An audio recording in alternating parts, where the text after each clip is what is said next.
Harrison, and today we're going to talk about placements. How you place people in your organization really is crucial to the long-term success of your business. And one key factor that I want you to think about as you're deciding where to place people is what position is going to support them best according to their needs. So in order to do this, we're going to do a simple 3-step process. First, we're going to identify the new enrollee's role. Now, are they going to be a wholesale customer? This is somebody that is just interested in implementing the oils into their own personal life. They're not committing to be on loyalty rewards. They're not committed to sharing. They just really want to utilize those products and get them at the best value. The second are those that are wanting to share the products. They're not only implementing them into their own lives, but they're willing to host classes to share with their friends and family, and they're committed to placing a qualified loyalty rewards order. But they're not quite yet ready to jump full into the business.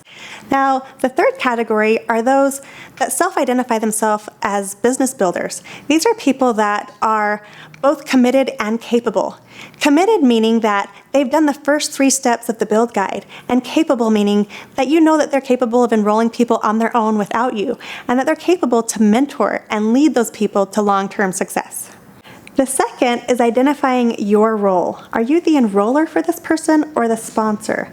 Now, a way that helps me remember this is a while back, we had a foreign exchange student come and stay with us from another country. And during that time, we were the sponsor family. Now, her parents were the ones that brought her into the world, so they would be her enroller. But since she was staying with us, placed with us, and we were responsible for taking care of her needs, we were the sponsors. And it's the same in doTERRA. The person that actually brings them into doTERRA, invites them, is usually going to be their enroller. And the person that they are placed under is going to be their sponsor. The enroller is the person that receives the fast start on their first 60 days. That's also the person who can qualify off of them for rank. Now, the sponsor is the person who can qualify for unilevel and benefits of the Power of 3. The enroller and sponsor will communicate and work together to identify who's going to do the lifestyle overview, who's going to be responsible for mentoring, and who's going to be the primary contact for that new enrollment. It's a good idea to always keep your enrollments until it makes sense for you to give up that enrollment to a sponsor or a builder so that they can qualify for rank advancement with that person. The third thing we want to talk about is moving your new enrollments. You have 14 days within that date of enrollment for you to place that new enrollee where you think is going to best fit their needs. Now, if they are a wholesale customer and they upgrade to a wellness advocate after a 90-day period, then you will have an additional 14 days to place them at that time as well. So if you're like me, it may be helpful to take a look at this visually. So when you're placing people within your organization, that first level is for those builders that are committed and capable. Now, there's a wide range of builders. Some people are ready to hit the ground running and do this full time. Some people are committed and capable, but they might need to do it at a slower pace. And so this might be one of the situations in which you'd place them maybe on a second level to support a faster growing builder. And then you want to look for your third level to fill that in with sharers and customers to kind of support that rank advancement and Power of 3 bonus. Now, as you launch your elites, you're going to show them how to do the same thing. And so their first level is where they're going to place their builders. And you might have some sharers and users placed within there to kind of help support that rank structure or Power of 3 like we discussed, but that's okay. They don't need to build underneath those people. They're going to focus on their own committed and capable builders so that you have a process that duplicates for that long-term success. It's important to remember as you're placing these people on your upper levels, you're going to be spending a lot of time with them over the upcoming years. You'll be traveling together, presenting together. So it's a really good benefit if you like them.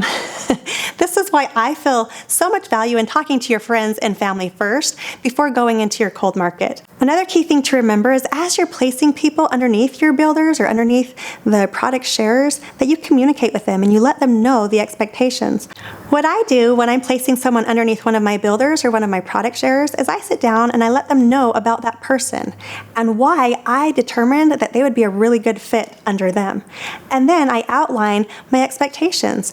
Maybe I need them to present the lifestyle overview and help them with their LRP. Maybe I need them to get on a weekly mentor call with them. And obviously, if I'm going to do this, I'm going to make sure I bridge that relationship. Maybe we do a couple 3-way calls where I can introduce them to that builder and edify them so that they don't feel like they've been abandoned, but they've got that consistent relationship that's been bridged.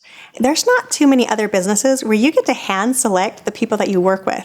And I know for me personally, it's a lot more effective to work in a process where things duplicate, because I would much rather get paid a little bit on a lot of people's work than a lot on my work alone. So it's really fun as you're going out there and placing people. Remember that you're building your community, you're building that tribe, you're building that culture and that family of those people that are going to be unified and working together. The last thing that I want you to remember is there's no crystal ball. You never can tell the future and know exactly what someone else is going to do. But if you follow the steps that we've outlined today and do your best to position people according to their needs, as long as you continue to share, enroll, and launch your builders, then you're on your way to true long-term success.